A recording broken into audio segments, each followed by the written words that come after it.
السلام علیکم ورحمۃ اللہ وبرکاتہ۔ پاکستان جیسے معاشرے میں جہاں مذہب انسان کی پہچان کا ایک بنیادی حصہ سمجھا جاتا ہے، وہاں بعض اوقات یہی مذہب تعصب، خوف اور غلط فہمیوں کی بنیاد بھی بن جاتا ہے۔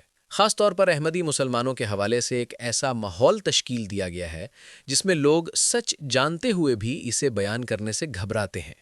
یہی کیفیت ہمیں ایک سوشل میڈیا شخصیت کنول آفتاب کے ایک واقعے میں بھی نظر آتی ہے، جو دراصل ہمارے معاشرے کی اجتماعی سوچ کی عکاسی کرتا ہے۔ کنول آفتاب بیان کرتی ہیں کہ ان کی ایک قریبی سہیلی تھی جو نماز اور روزے کی انتہائی پابند تھی۔ بظاہر وہ ایک عام مسلمان لڑکی کی طرح زندگی گزار رہی تھی، مگر جب کنول کو معلوم ہوا کہ وہ احمدی ہے تو یہ ان کے لیے ایک حیران کن انکشاف تھا۔ اس سے بھی زیادہ افسوسناک بات یہ ہے کہ جب کنول نے یہ بات گھر میں بتائی تو انہیں سخت رد عمل اور گالیوں کا سامنا کرنا پڑا۔ یہ رد عمل صرف ایک حقیقت کے اظہار پر تھا، نہ کہ کسی غلط کام پر۔ یہاں سوال پیدا ہوتا ہے کہ کیا صرف ایک مخصوص مسلک یا عقیدے سے تعلق رکھنا کسی انسان کو اتنا قابل نفرت بنا دیتا ہے کہ اس کے ساتھ انسانی ہمدردی بھی ختم ہو جائے؟ کنول آفتاب خود تسلیم کرتی ہیں کہ ان کی احمدی دوست ان سے زیادہ نماز اور روزے کی پابندی کرتی تھیں۔ وہ وقت کی پابندی کے ساتھ نماز ادا کرتیں، حتیٰ کہ اگر کہیں باہر بھی ہوتیں تو فوراً نماز پڑھنے کو ترجیح دیتیں، جبکہ کنول خود کبھی کبھار نماز قضا کرنے کا سوچ لیتی تھیں۔ یہ ایک ایسا پہلو ہے جس پر ہمیں سنجیدگی سے غور کرنے کی ضرورت ہے۔ کنول آفتاب نے یہ بھی کہا کہ جب ان کی دوست نے بتایا کہ وہ احمدی ہے تو ابتدا میں انہیں اس بارے میں زیادہ علم نہیں تھا، اس لیے ان کا رد عمل بالکل نارمل تھا۔ انہوں نے یہی کہا کہ اگر وہ مسلمان ہے، نماز روزہ کرتی ہے، تو پھر اس کے عقیدے سے کیا فرق پڑتا ہے؟ یہ ایک سادہ مگر انتہائی اہم سوال ہے جس کا جواب ہمارے معاشرے کے پاس شاید موجود نہیں۔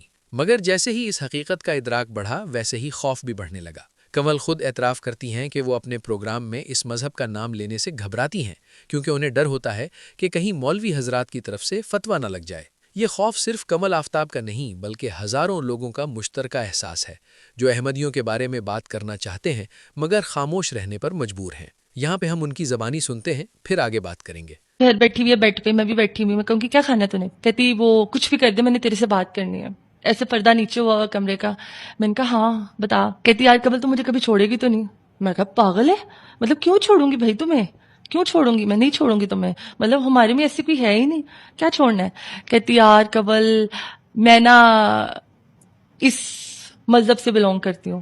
وہ مذہب میں اس کا نام نہیں لوں گی کیونکہ وہ برا سمجھا جاتا ہے، ہم مسلمس کے لیے وہ برا سمجھا جاتا ہے، اور مجھے نہیں پتا تھا، پرومس مجھے نہیں پتا تھا۔ اور آپ یقین مانیں گے جلال بھائی، میرے گھر میں بھی نماز پڑھتے ہیں لیکن باقاعدگی سے گھر میں پڑھتے ہیں، لیکن وہ میری ایسی دوست تھی کہ مطلب میں اس سے انسپائر ہوئی۔ ہم لوگوں نے کہیں آؤٹ سائڈ جانا تو میں نے کہنا کہ میں گھر آ کے قضا کر کے پڑھ لوں گی، لیکن وہ بندی کہتی تھی میں اسی ٹائم پڑھ رہی ہوں نماز۔ خیر اس نے مجھے کہا کہ میں اس مذہب سے بلونگ کرتی ہوں۔ پہلے مجھے سمجھ نہیں آئی کیونکہ اتنی نالج ہی نہیں تھی اس مذہب کی۔ تو میں نے کہا پھر کیا ہوا، کیا ہو گیا تمہیں؟ کہتی شاید تم سمجھ نہیں پا رہی میں کیا کہہ رہی ہوں۔ میں کہا جو بھی ہو مسلمان تو ہونا، ٹینشن کیا ہے؟ تو وہ کرسچن نہیں ہے، میں ایسے ہی کہوں کہ لوگ سمجھے کہ میں کرسچن کو شاید ایسا کہہ رہی ہوں۔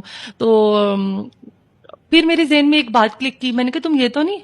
کہتی ہاں۔ میں چپ ہوگی، اچھا مجھے مسئلہ نہیں تھا، میں چپ ہوگی، میں ایسے گمسم۔ میں باہر گئی ہوں، پانی پیا ہے، اندر آ کے بیٹھی ہوں، وہ کہہ رہی ہے کھانا کھائے؟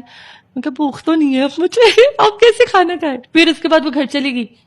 پھر میں نے تھوڑا سا امی کو بتایا، امی نے مجھے گالیاں دی ماں بہن کی، اور فلانی دی، ٹمکانی دی، یہ وہ اس طرح سے نانوں نے کہتے تم انہوں نے گھر دی روٹی کھوائی ہے، یہ وہ ٹی ٹی ٹی ٹی بڑی گالیاں دی۔ پھر میں نے آہستہ آہستہ اس سے کم کر لی۔ جب آہستہ آہستہ کم کر لی، پھر وہ الگ یونیورسٹی میں چلی گئی، میں الگ میں آ گئی۔ یہ خاموشی دراصل ایک المیہ ہے۔ ایک ایسا معاشرہ جہاں سچ بولنے کی ہمت چھین لی جائے، وہاں انصاف کی امید کیسے رکھی جا سکتی ہے؟ لوگ جانتے ہیں کہ احمدیوں کے ساتھ ناانصافی ہو رہی ہے، انہیں نشانہ بنایا جا رہا ہے، مگر وہ اس پر کھل کر بات نہیں کر سکتے کیونکہ انہیں اپنی جان، عزت یا ساکھ کا خوف ہوتا ہے۔ یہاں یہ بات بھی قابل ذکر ہے کہ کنول آفتاب کی دوست نے واضح کیا کہ وہ کسی اور مذہب جیسے کہ عیسائیت سے تعلق نہیں رکھتی، بلکہ وہ خود کو مسلمان سمجھتی ہیں۔ مگر ہمارے معاشرے میں ایک مخصوص سوچ نے احمدیوں کو اس حد تک الگ کر دیا ہے کہ ان کا نام لینا بھی جرم بن گیا ہے۔ یہ رویہ نہ صرف غیر انسانی ہے بلکہ اسلامی تعلیمات کے بھی منافی ہے، جو ہمیں عدل، رواداری اور بھائی چارے کا درس دیتی ہے۔ اسلام تو ہمیں یہ سکھاتا ہے کہ کسی کے ایمان کا فیصلہ اللہ کے سپرد ہے، ہمیں صرف ظاہری اعمال کو دیکھ کر ایک دوسرے کے ساتھ حسن سلوک کرنا چاہیے۔ اگر کوئی شخص نماز پڑھتا ہے، روزہ رکھتا ہے، اللہ اور اس کے رسول صلی اللہ علیہ وسلم سے محبت کا دعویٰ کرتا ہے تو ہمیں اسے عزت دینی چاہیے، نہ کہ اس کے خلاف نفرت پھیلانی چاہیے۔ بدقسمتی سے ہمارے معاشرے میں کچھ عناصر نے مذہب کو اپنے مفادات کے لیے استعمال کیا ہے۔ انہوں نے ایسے فتوے اور بیانیے تشکیل دیے ہیں جن کا مقصد لوگوں کو تقسیم کرنا ہے۔ یہی وجہ ہے کہ عام لوگ جو حقیقت میں برائی کے خلاف آواز اٹھانا چاہتے ہیں وہ بھی خاموش رہنے کو ترجیح دیتے ہیں۔ یہ وقت ہے کہ ہم خود سے سوال کریں کہ کیا ہم واقعی ایک انصاف پسند معاشرہ ہیں؟ کیا ہم دوسروں کے عقائد کا احترام کرتے ہیں، یا پھر ہم صرف سنی سنائی باتوں پر یقین کر کے نفرت کو فروغ دے رہے ہیں؟ کمل آفتاب کا یہ واقعہ ہمیں ایک آئینہ دکھاتا ہے۔